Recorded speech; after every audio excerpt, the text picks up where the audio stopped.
If you clicked on this video, chances are you've taken learning French very seriously. Maybe you've mastered verb conjugation. Maybe you have a solid vocabulary. Maybe you don't even struggle with writing or even understanding spoken French. But when it comes to speaking, that's when everything kind of falls apart. If you find yourself still having to translate from your native language in your head before saying a sentence out loud, and you end up sounding nothing like how a French person would speak anyway, then this video is for you.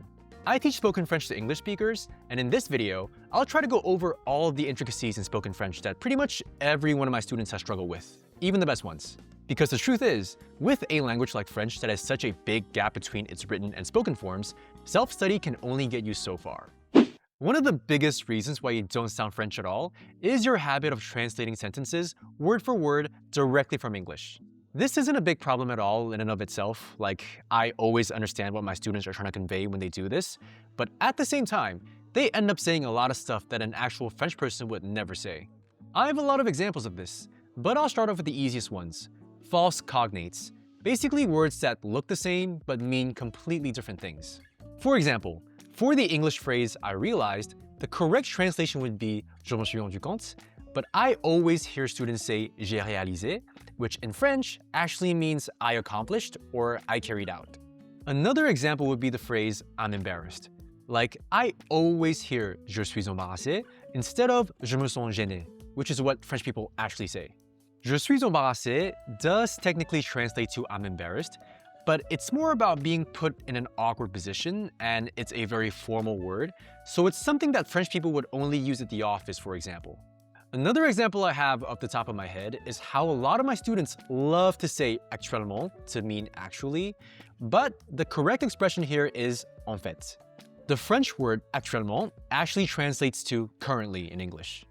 Similar to false cognates, prepositions are another thing that can easily expose just how comfortable you actually are with speaking the language. You might have already memorized all the prepositions in French, which there are many more of than in English, but the tricky part isn't using these prepositions by themselves, it's when they're part of a verb. Many of these combinations don't carry over directly from English. For example, think about in French is actually penser à instead of penser de, and depend on is actually dépendre de instead of dépendre sur. Some combinations like faire confiance à don't even exist in English. This might seem basic, but it's something that many intermediate level students of mine still struggle with despite having a great level of grammar otherwise. Again, using the wrong prepositions here isn't a big deal, like you'd still be perfectly understandable, but it just shows that you don't practice speaking nearly as much as you should. Even when direct translations from English do work in French, it becomes a question of knowing what sounds natural. Something I like to do with my students is roleplay, which allows them to absorb really practical vocabulary for when they get to visit France, and we always start with ordering at a cafe or at a restaurant. Every single one of my students so far has used the phrase je voudrais, I would like, when ordering, which isn't wrong at all, but you'd also probably never hear a French person saying that. They'd actually say est-ce que je pourrais avoir, je vais prendre, or simply the name of the food or drink, followed by s'il vous plaît. And that is just one example. Learning through the lens of direct translation could also stop you from noticing how versatile certain verbs are in French. Like, I just can't tell you how much French people use verbs like faire, passer, and mettre in so many different contexts. Many of these applications don't even exist in English, so if you keep translating from English to learn French, you'll have a pretty hard time developing an intuition for them. Along the same lines, there are also phrases like ça fait, tout ce qui est, en train de, j'étais en mode, and ça marche, which don't really exist in textbooks, so chances are you've probably never learned about them, but they are extremely practical in spoken French. And this brings me to my next point, which is, yes, grammar is very important for a language like French, but only up to a certain extent, because when it comes to speaking, there's so much that you just can't learn without, number one, listening to conversations between native speakers, or number two, practicing with native speakers, or at least with someone who knows how French is supposed to be spoken. Which is where language learning platforms like italki come in. italki is an online language learning platform that offers personalized one-on-one lessons with native speaking teachers. By having real conversations with real-time feedback and guidance from language experts, you can seriously speed up your progress in listening and speaking, and you get to immerse yourself in a wide variety of cultures and languages without living overseas. To show you what an italki lesson looks like, here's a clip from my lesson with my teacher Fanny. Presque tous les salariés aux États-Unis reçoivent un remboursement quand on déclare ses impôts et on reçoit son remboursement directement dans notre compte bancaire. Sur notre Sur compte notre compte bancaire. bancaire. As you can see, even after 3 years of living and working in France, I still make mistakes sometimes in the moments when it comes to the more obscure use cases of prepositions. Ça s'appelle un maritozzo. C'est une pâtisserie romaine. Donc, c'est une brioche remplie avec la crème. Tu peux dire rempli de crème, rempli de ou rempli avec de la crème. I also struggle sometimes when I need to describe things in a very complex or precise way. That's exactly where I feel like talking to native speakers helps the most. If you already speak French and your main focus is on refinement, then this is kind of your only option. Even if you're not fluent yet though, italki also has plenty of teachers who are certified in English. With over 1,000 French teachers to choose from, you can easily find the right teacher that offers the right approach for you. It's absolutely the best way to start speaking confidently. You also have total flexibility since there's no subscription required. Instead, you pay per lesson, and this means you can learn at your own pace with no pressure. So if you're trying to sound more natural in French, or if you just want to start speaking French in real life, then click the link in the description. You can use my exclusive code Brian3 when you buy your first $10 worth of italki credits, and this way you'll get another $5 for free to put towards your first lesson. This offer is only available for the first 50 users though, so make sure to act fast if you don't want to miss out. Thank you to italki for sponsoring this video, and let's get back into it. Something else that I wanted to bring up is that there is a difference between knowing the grammar and knowing how to apply it. Let's start with les pronoms relatifs composés. So basically stuff like with which, for which, to whom, etc., etc. Even my most advanced students started out struggling to use them in conversation despite knowing what they mean, which is pretty normal, I guess, because you wouldn't talk like that in English unless you're trying to sound extremely fancy. For example, in English, you would just say the friend I'm traveling with instead of the friend with whom I'm traveling. But in French, there's no way to get around this. Like, you have to say it the second way. And so what happens is that I have to drill this concept into my students before they're able to use it naturally. I've also noticed that most French learners don't know how to use il faut intuitively, and this is something that every French person says a lot, actually. I guess that's normal because the use of il faut goes hand in hand with knowing the subjunctive, and the subjunctive is actually one of the most advanced concepts in spoken French. Either way, it's still something that you have to get used to if you want to sound more natural in French. Another French concept that doesn't exist in English, that you're also probably not using as much as you should, are reflexive verbs. I feel like many people learning French are only familiar with the most basic ones that describe physical action, like waking up, going to bed, washing yourself, dressing yourself. But the reality is that French people use reflexive verbs in so many more ways. Je me rappelle, je me suis dit, je me demande, je me focalise, je me suis trompé, on se voit, on s'est rencontré, comment ça se fait, comment ça s'est passé. Like, these are just a few examples of extremely common reflexive verbs that I almost never hear my students or most other French learners use.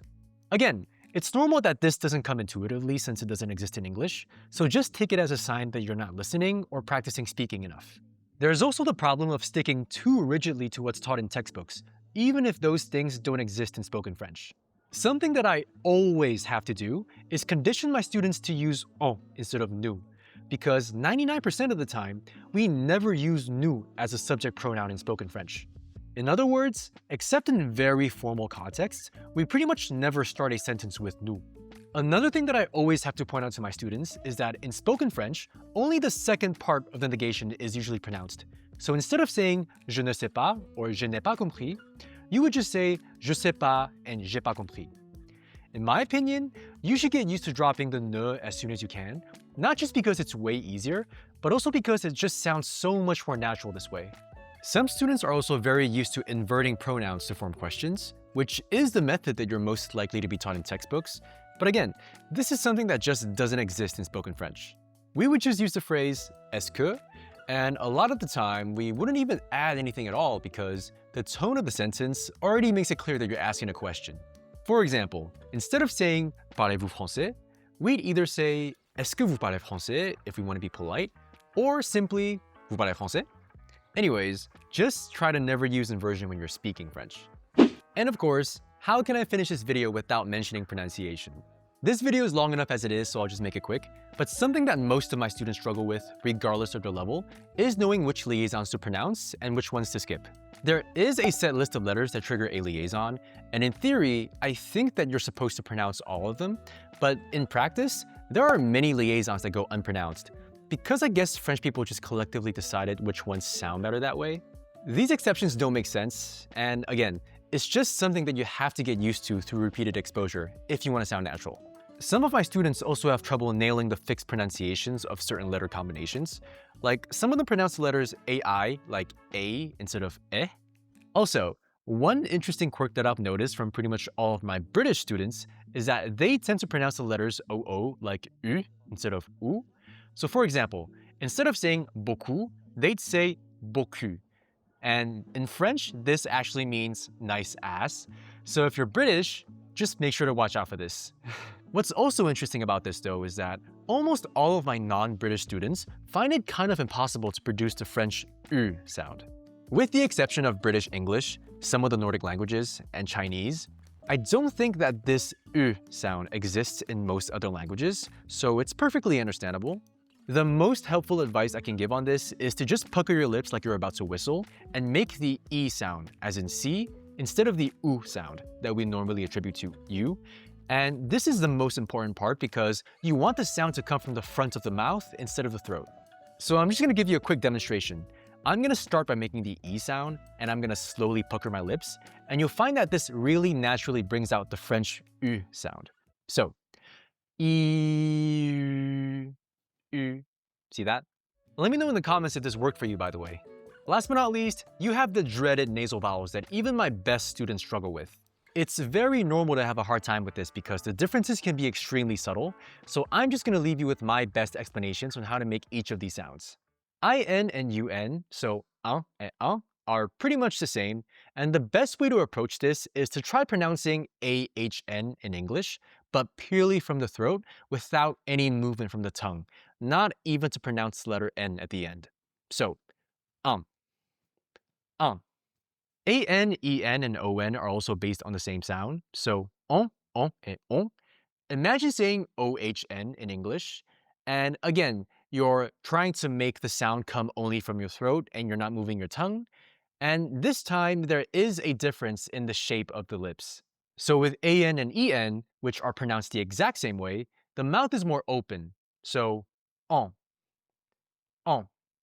While with ON, you pucker your lips more, so it sounds like on, and that's it. I really hope that this tangent that I went on for pronunciation helped you get over the hump in some way when it comes to making these sounds. I do think it's unrealistic to expect people to know how to make sounds that don't exist in their native language, so I try my best not to nitpick, but with a language like French, people will have a harder time understanding you if you don't nail every sound. Unfortunately, even if you know all the right words and you don't struggle when it comes to expressing yourself, you still won't get very far in a language like French if you don't have clear pronunciation. So there you have it. I hope I touched on almost everything that most French learners are missing when it comes to spoken French. And I definitely didn't mean to discourage you with this video, but if you do want to sound natural in spoken French, then these are the things that you have to learn. If you're interested in learning spoken French or spoken English with me, you can find the link for that below. Let me know what you think in the comments, and I really hope that this video was useful for you. And until next time, have a great rest of your day. Bye guys, love you.